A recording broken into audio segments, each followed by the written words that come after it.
Assalamualaikum warahmatullahi wabarakatuh. Perkenalkan saya Dava Salsabila Lutfi dengan NIM 18042106, jurusan Ilmu Administrasi Negara, Fakultas Ilmu Sosial, Universitas Negeri Padang. Baiklah, pada kali ini saya akan mencoba membacakan presentasi saya dengan mata kuliah Governansi Digital yang bertemakan kebijakan internal layanan whistleblowing system.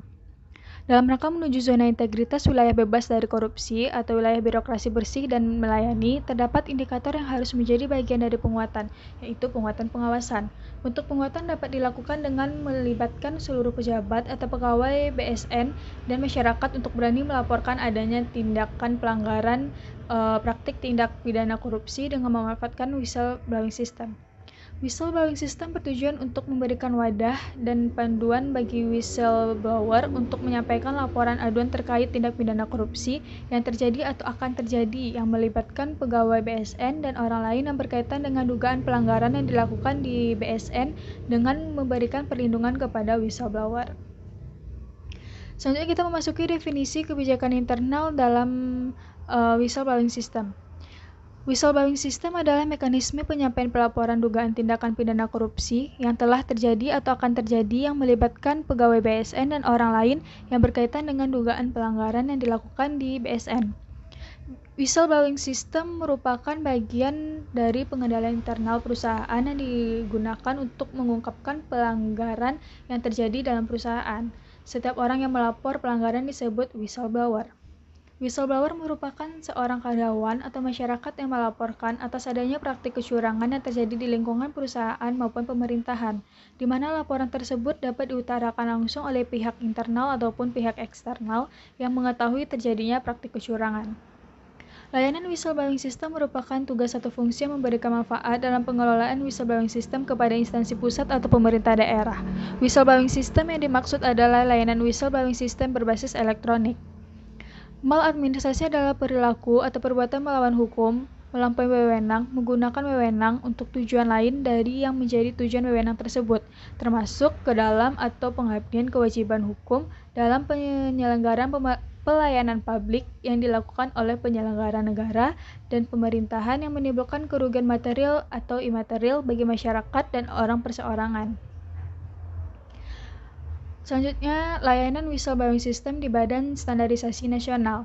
Yang pertama itu penyelenggaraan whistleblowing system adalah tim penerima pelapor pelanggaran yang merupakan unit khusus berupa tim yang diketahui oleh inspektur yang dibantu oleh sekretariat yang secara ex officio dilakukan oleh Inspektorat BSN dan ditetapkan melalui keputusan Kepala Badan Standarisasi Nasional. Yang kedua, mekanisme mengenai tata cara penanganan pengaduan, hak dan kewajiban whistleblower dan penyelenggaraan whistleblower diatur di dalam Peraturan Kepala Badan Standarisasi Nasional Nomor 5 Tahun 2014 tentang pedoman pelaksanaan sistem pelaporan pelanggaran di lingkungan Badan Standarisasi Nasional. Yang ketiga, isi pengaduan yang disampaikan ada 4. Yang pertama itu pelanggaran. Pelanggaran ini ada 3, yaitu yang pertama pelanggaran korupsi, kolusi, dan nepotisme. Pelanggaran kedua itu penyalahgunaan wewenang atau jabatan untuk kepentingan pribadi atau golongan. Pelanggaran yang ketiga itu gratifikasi. Selanjutnya pengaduan yang disampaikan yang kedua berupa jenis dan dugaan maladministrasi yang terkait tindak pidana korupsi. Yang ketiga, pengaduan yang disampaikan yaitu perbuatan yang dapat menimbulkan kerugian finansial, non-finansial terhadap negara atau merugikan kepentingan Badan Standarisasi Nasional. Pengaduan yang keempat yaitu perbuatan lain yang bertentangan dengan kewajiban, kepatutan, dan peraturan perundang-undangan terkait tindakan pidana korupsi.